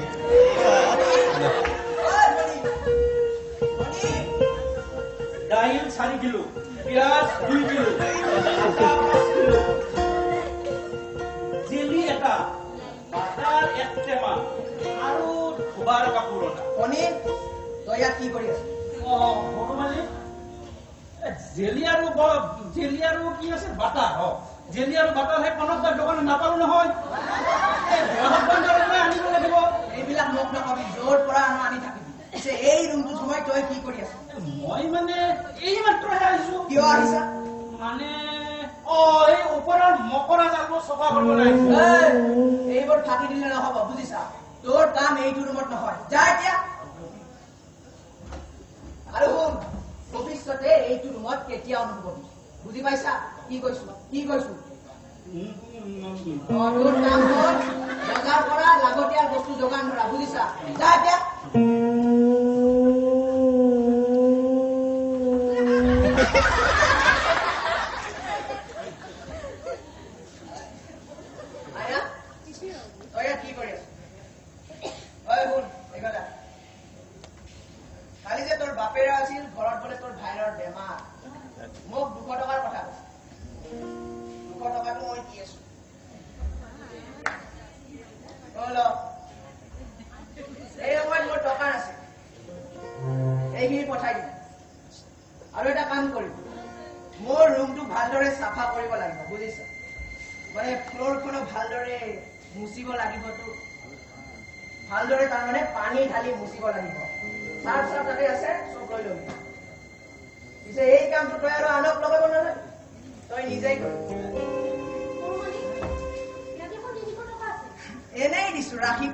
ভৱিষ্যতে কিবা কামত আহিব এনেই দিছো ৰাখি কিবা এটা কিনি ল'ব পাৰি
মই সব ঠিক উত্তৰ দিম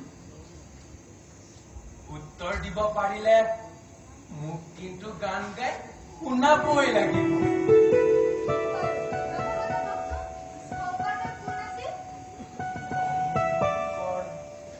এজন মহাপুৰুষ আছিল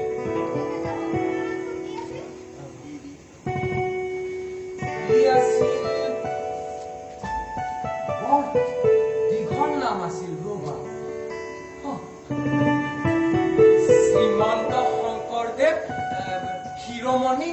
বৰপুয়া এতিয়া কওকচোন, ভাৰতবৰ্ষৰ মানুহে কোনখন নদীক আটাইতকৈ পবিত্ৰ বুলি গণ্য কৰে? তোমা কি ক'লে? মই কিবা নদী নেকি? তুমি নদী তুমি ডাঙৰ তুমি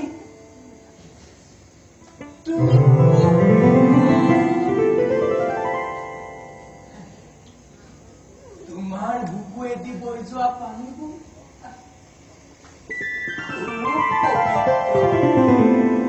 সেইবোৰে এতিয়া নদীখনৰ নাম কওক। নদীখনৰ নাম জাহ্নৱী তুমিয়ে দেখোন মোক কৈছিলা গংগাৰ আনীতি নাম জাহ্নৱী আপোনাৰ দেখোন কিবা মনত আছে। কোনে কৈছে আপুনি একো নাজানে বুলি? আপুনি দেখোন বহুত জানে। কিন্তু গংগা মোক যদি সৰু মালিকে আকৌ কোবাই তেতিয়া মই কি কৰিম গংগা আপুনি এইবোৰ কথা কিয় উলিয়াইছে?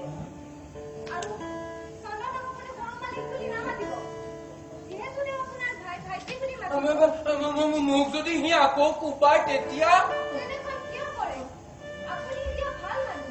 বহুততকৈ আপুনি বুদ্ধিমান। গংগা গংগা মূৰটো কামুৰিছে গংগা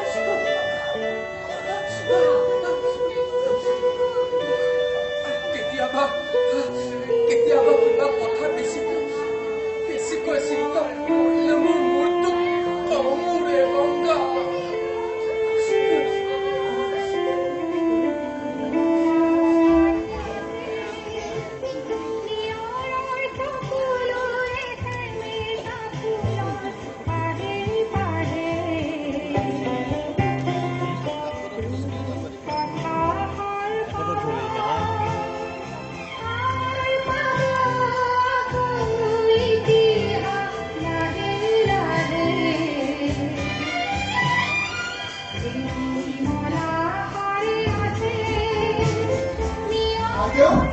ডক্টৰ নিহাৰ ৰঞ্জন দত্তক মই লৈ আহিছো।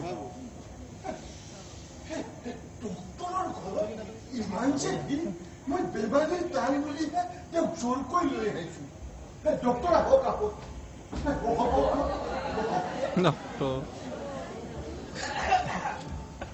বাৰু কওকচোন তেখেত এতিয়া কেনে আগতকৈ বহুত ইম্প্ৰুভ হৈছে। টোপনি গৈছে নেকি হয়, অলপ আগতে জিৰাইছে। আগৰ দৰৱৰ ঠিকমতে খুৱাই আছে নহয় হয়, ঠিকমতে খুৱাই আছে। আচ্ছা বিশেষ চিন্তা কৰিবলগীয়া একো নাই টোপনিটো যাতে এখেতৰ ভালে ভালে হয় আপুনি তালৈ লক্ষ্য ৰাখিব এখেতে ঘনে ঘনে বাহিৰলৈ যাব খোজে। মইহে যাবলৈ দিয়া নাই। যাবলৈ কিয় নিদিয়ে সেই বাহিৰৰ মুকলি বতাহ লোৱাটো ভালহে বাৰু এতিয়া এটা কাম কৰক আজি হ'ল আপোনাৰ 11 তাৰিখ ইনজেকশ্যন এখেতৰ এটাহে আছে গতিকে লাষ্ট ইনজেকশ্যনটো মই এতিয়াই দি যাম আচ্ছা অলপ মোক গৰম পানী লাগে যদুকা, অলপ গৰম পানী আনিবাচোন। হ'ব বাৰু এতিয়াই আনিছো। তেখেতে বাৰু পুৰণা কথাবোৰ মনত পেলাবলৈ চেষ্টা কৰে নেকি কিবা কিবি কৈছে আৰু কিবা কিবি কৈ আধাতে পাহৰি যায়। ঠিক আছে এতিয়া আৰু বিশেষ একো চিন্তা নাই হা খুব কম সময়ৰ ভিতৰতে এখেতে নৰ্মেল অৱস্থালৈ আহি যাব আৰু মইতো কৈছোৱে মেডিচিনৰ ভুল প্ৰয়োগৰ দ্বাৰা এখেতৰ এনেকুৱা হৈছে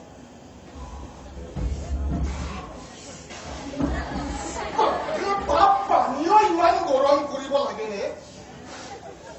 ডাক্তৰ লোকে পানী লোক হ'ব বাৰু বাপ হেৰা তুমি কলৈ যোৱা মানে তুমি অলপ ৰ'ব লাগিব নহয় এখেতক ইনজেকশ্যন পুছ কৰিলে এখেতে বৰ দিগদাৰি কৰে হ'ব ডক্টৰ সেইবাবে তুমি অলপ ৰ'ব লাগিব আছো ডক্টৰ হ'ব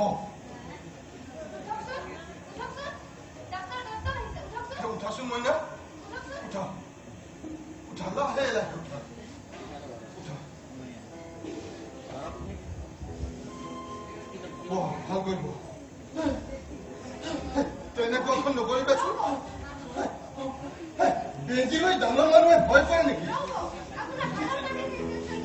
এতিয়া তুমি ভাল ল'ৰা তুমি কালৈকে ভয় নকৰিবা সকলোৰে সন্মুখত তুমি বুকু পিন্ধাই থিয় হ'ব লাগিব মইনা আপুনি ইমান দিগদাৰ কিয় কৰিছে আগতে ইমান বাৰ ইনজেকশ্যন ল'লে আৰু এতিয়া এতিয়া দিগদাৰ নকৰে ৰবাচোন ৰবা মইনা ৰবা ৰবা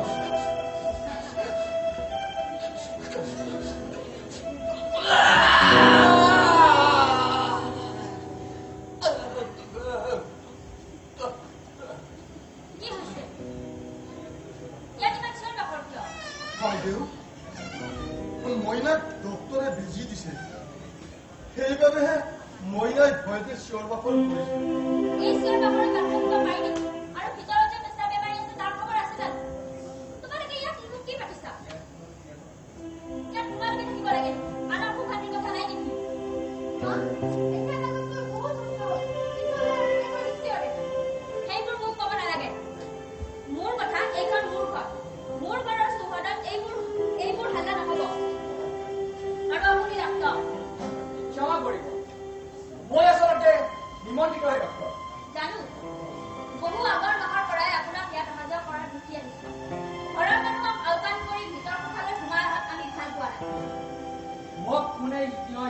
কৰিছে আপুনি ঘৰৰ মানুহ ঘূৰাটো ভাল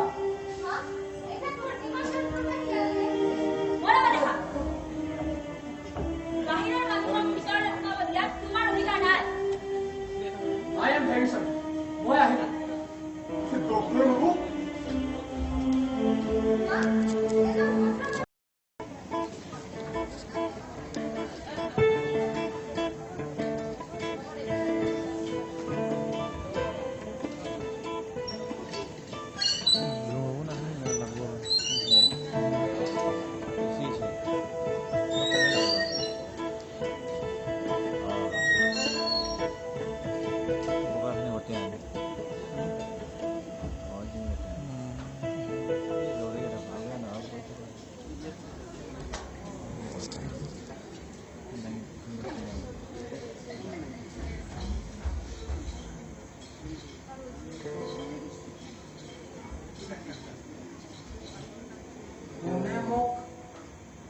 তুলিতালি কৰিলে তাৰমানে মৌ সনা মিঠা মাতে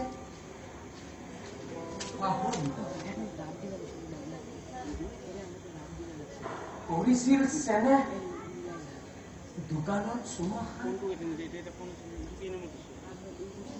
তেওঁ মোৰ পূজনীয়া মৰমৰ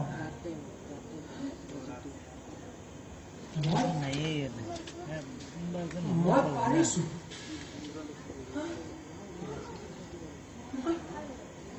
মই পাৰিছো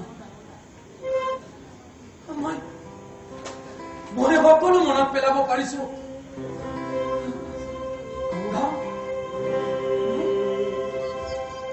মই সকলো মনত পেলাব পাৰিছো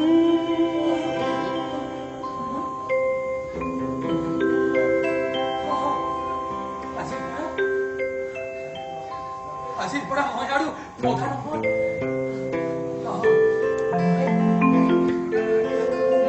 মই মইনা হওঁ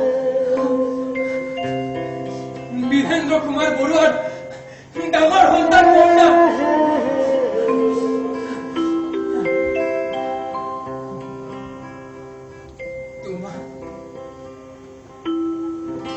তোমাক শত শত প্ৰণাম গংগাৰ দৰে পত্নী এজনী মোক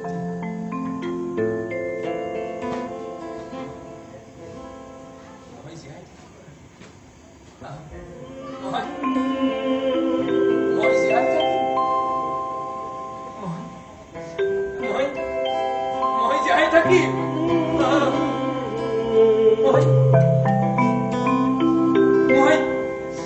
মই জীয়াই থাকিম মহিলা হ'ল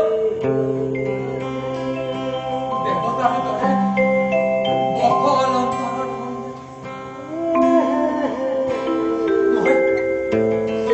মই দেৱতা হওঁ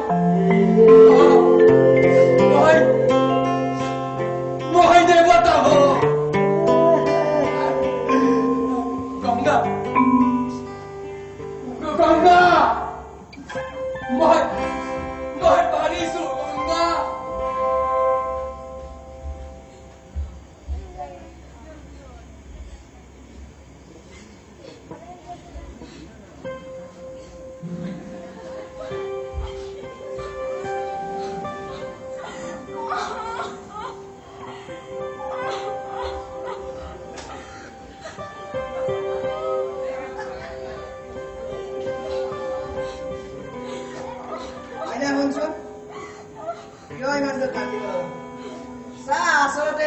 Seriously, look at our water. Hey, now, Honsu, man, when I can leave it. Hey, what is Jackie? Peter, you have not poli. I'm a dangar police. I'm horror manu. Dukia manu. Amara Habu Zodian was Sulman Hoysa. I not even hot up Hoysa. Hot up normal case of money. Okay, now, so do Hoppalos. আৰু এনেও তো মই তো সহায় কৰিয়ে থাকো কিন্তু সহায় কৰা অন্তত আপুনি এনে মোক হেল্প কৰি দিলে কোনেবা হেল্প কৰিছে এনে এইবোৰ বল পিছত যা বন্ধা কটা এৰি কামত লাগ গৈ যা এতিয়া মোক যাবলৈ দিয়ক কলৈ যা কি ঐ আইনা ক'ত ঘৰলৈ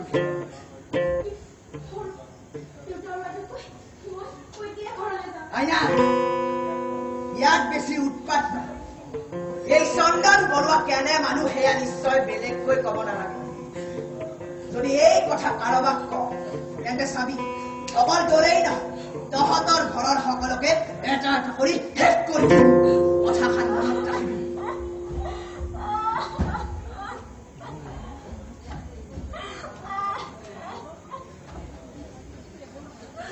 আইনা তোৰ কি হৈছে এই ৰাতিখন তই কিয় এনেদৰে কান্দিছ নকওঁ কিয় কি হৈছে মই ক'ব নোৱাৰো কি হৈছে তোৰ কি হৈছে কিয় কি হ'ল তোৰ কোনে কি কৰিলে মোক মাৰি পেলাব তোক মাৰিব নোৱাৰে কয় না তই ক'ব লাগিব কি হৈছে তোক কোনে কি কৰিলে ক সৰু মালিকে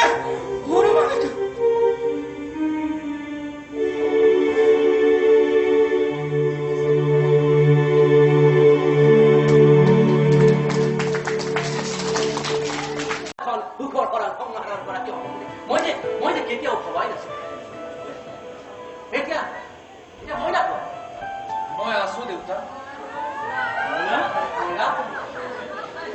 thank you doctor thank you তুমি যে অসীম সাহস দেখুৱালা সঁচাকৈ মোৰ আৰু ক'বলৈ একো নাই নাই ডক্টৰ মোৰ এই সামান্য ত্যাগৰ বাবে মই ইমান প্ৰশংসাৰ পাত্ৰ নহওঁ এজন ককায়েকে ভায়েকক সহায় কৰাটো একো ডাঙৰ কথা নহয় শুনিলি চন্দন দেখিলি তোৰ ককায়েৰে কি কয় শুনিলি তো দাদা তোৰ এই ঋণ মই কেতিয়াও পৰিশোধ কৰিব নোৱাৰিম পূৰ্বক তোক মই চকু এটা কিবা ঋণলৈ দিছো নেকি ককায়েক ভায়েকৰ মাজত এইবিলাক প্ৰশ্ন কোনোদিন নুঠে জান চন্দন বল আজি দুয়ো আমি এবাৰ ফুলনি পৰা বছৰৰ হিচাপে মানুহক জুখিব নোৱাৰে চন্দন আইদেউ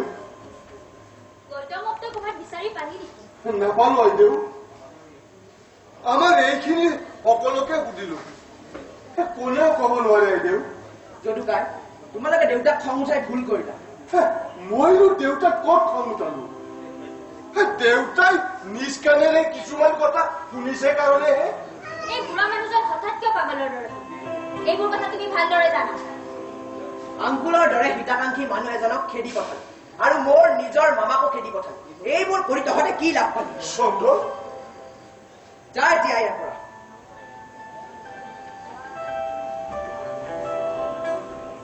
মা এতিয়া মই যি দেখিলো তোমালোকে মোক পাগল কৰিহে আহিবা ক'ব নোৱাৰো গোটেই ৰাতি তেখেতে খোৱা নাই মজিয়াখনতে ইফালৰ পৰা সিফালে ঘূৰি ফুৰি আছে তুমি আকৌ সোধা নাছিলা সুধিম কেনেকৈ মোক দেখিলেই চকুৰ দুটা ৰঙা কৰি উঠায় আৰু কি জানা চাকৰ বাকৰৰ সন্মুখত দেউতাৰে মোৰ চৰিত্ৰ আঙুলিয়াই যি মোৰ কৈছে মা আৰু কি কৈছে জানা এই স্থাবৰ অস্থাবৰ সকলো সম্পত্তি তোমাৰ আৰু মইনাৰ নামত ভগাই মা কিন্তু দেউতাৰ লগতো তোমাৰ এইবোৰ কথা নাছিল এইবোৰেইতো মুস্কিল মইনাটোক চকু এটা দান দিয়াৰ বাবে দেউতাৰ মনলৈ পৰিৱৰ্তন আহিছে সি মোক চকু এটা দান কৰাৰ বাবে তাৰ ওচৰত মই কৃতজ্ঞ কিন্তু তাৰ বিনিময়ত এই বৃহৎ সম্পত্তিৰ সমান ভাগ মই দিব নোৱাৰো দৰকাৰ হলে কিছু টকা দিয়াত মোৰ আপত্তি নাই মোক সম্পত্তি নালাগে মা মইনা মা আমি যেতিয়া একেখন ঘৰতে একেলগে আছো তেনেস্থলত মই সম্পত্তি কিয় বিচাৰিম মা মইনা মা কিন্তু সম্পত্তি সম্পৰ্কে মোৰ এটা সাধাৰণ অনুৰোধ আছে এই বৃহৎ সম্পত্তিৰ সামান্য এটা অংশ মই এজন মানুহৰ কাৰণে বিচাৰিম যি অতি নহয় যাৰ নিজৰ ঘৰ বুলিবলৈ সকলো আশ্ৰয়স্থল মোৰ অনুৰোধ তোমালোকে মোক সেই মানুহজনৰ কথা নুসুধিবা তেওঁৰ বাবে তেনে সামান্য এটা অংশহে মই বিচাৰিছো মই দাদা তাৰ কথা কৈছে নকওঁ মোৰ অনুৰোধ চন্দন সেই মানুহজনৰ কথা তই মোক নুসুধিবি কিন্তু মানুহজনৰ কথা কোৱাত তোৰ আপত্তি আছে আৰু আপত্তি কিয় আছে সেইটো মইহে জানো যুক্তি নোহোৱাকৈ কাৰোবাক সম্পত্তিৰ ভাগ দিব পাৰি জানো মই আগতে কৈছো সেই সম্পত্তিৰ অংশ মোক নালাগে মা কিবা যদি পাওঁ সেইখিনি চন্দনৰে থাকক কেৱল এটা কথা বুজিলে হ'ল তোমাৰ সম্পত্তিৰ ক্ষুদ্ৰ এটা অংশ মই এজন অতি চালচিলা দৰিদ্ৰকহে দান কৰিলো তই নিজকে দৰিদ্ৰ সদায় কথা কোৱা নাইতো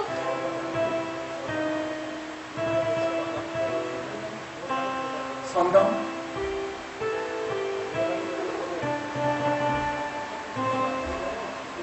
মই জানো তই তোৰ কথাকে কৈছ নহয় চন্দন চকু এটা দিয়াৰ বিনিময়ত তই তেনেকৈ সম্পত্তি বিচাৰিছ চকুৰ কথা নকবি চন্দন চকু এটা দিয়াটো মোৰ কাৰণে তেনেই সামান্য কথা মোৰ এই সামান্য দিয়াত তোৰ শান্তিৰ কাৰণে চন্দন তোৰ শান্তিৰ কাৰণে আৰু এই ঘৰখনৰ শান্তিৰ কাৰণে যদি মই আৰু কিবা কিবি ত্যাগ কৰিবলগীয়া হয় তেতিয়াও মই প্ৰস্তুত চন্দন আৰু দৰকাৰ হলে মই গংগাক লৈ এইখন ঘৰৰ পৰা গুচি যাম তথাপি তহঁতে মনত কষ্ট পাব মা তোমালোকে মোক বাধ্য কৰিছা কিয় তোমালোকে যেতিয়া মোক বাধ্য কৰিছা মোৰতো আৰু উপায় নাই সেইজন আচলতে সেইজনী এজনী ছোৱালী মা আমাৰ এই ঘৰখনতেই থাকি গৈছে আজি 3 বছৰে এই ঘৰখনতেই থাকি এই ঘৰখনলৈ ধূলি মাকতি গালে মুখে হানি তাই আজি আঁতৰি যাবলৈ বাধ্য হৈছে মা আৰু তাই হল আইনা আঁতৰি গৈ তাতে তোৰ কি আইনা চাকৰণী আছিল এতিয়া তাই গুচি গ'ল তাত তোমাৰ কি আইনা আজি অন্তঃহত্যা মা অন্তঃহত্যা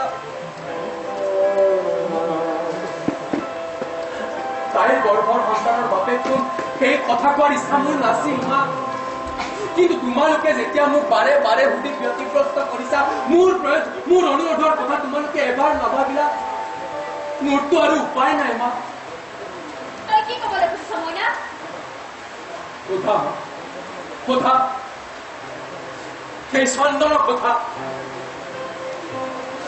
আইনাৰ জীয়ৰী জীৱনৰ সমাপ্তি সেইখন ঘৰত কেনেকৈ ঘটিছে আৰু কিয় তাই এই সম্পত্তিৰ এটা অংশ পাব নালাগে মা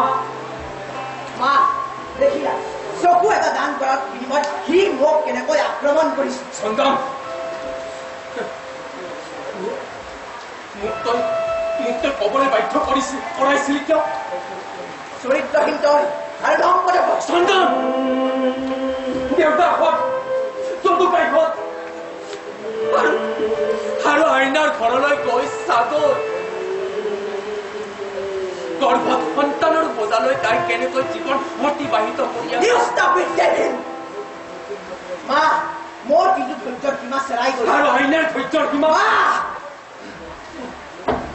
তোক এইবোৰ বদনাম কৰিবলৈ কিহে পাইছি মোক ক্ষমা কৰা মা কথাবোৰ তোমালোকে বাৰে বাৰে সোধাৰ কাৰণেহে মই ক'বলৈ বাধ্য হৈছো তোমাৰ মৰমৰ চন্দন আচলতে দানৱীয় শিক্ষাৰে ডাঙৰ হৈছে মা ভাবিছিলো অন্ধ দানৱক সামান্য অকণমান পোহৰ দি মানৱৰ শাৰীৰে আনিব পাৰে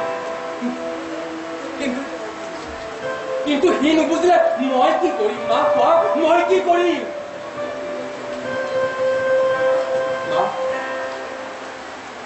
গংগাক লৈ মই আজিয়ে ইয়াৰ পৰা গুচি যাম মোক একো নালাগে সকলো সম্পত্তি চন্দনেই ভোগ কৰা নালাগে মোক কিন্তু মা সেই দুখীয়া ঘৰৰ আইনাক তাইৰ জীৱনৰ নিৰাপত্তাৰ বাবে কিবা অকণমান হলেও দিব লাগিব মা শুনা তই মোক চকু এটা বিচাৰি আজি মই তাৰ প্ৰতিদান দি চন্দন কি কৰিছ আইয়া চন্দন পিস্তল এৰি দে মই কৈছো পিস্তল এৰি দিয়া তুমি মই কৈছো পিস্তলটো এৰি দে মা চন্দনে মোক চকু এটা দিছিল তাৰ মই আজি প্ৰতিদান দি তুমি এৰি দিয়া মা পিস্তলটো এৰি দে মা এৰি দে মা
ঘৰৰ মানুহে মোৰ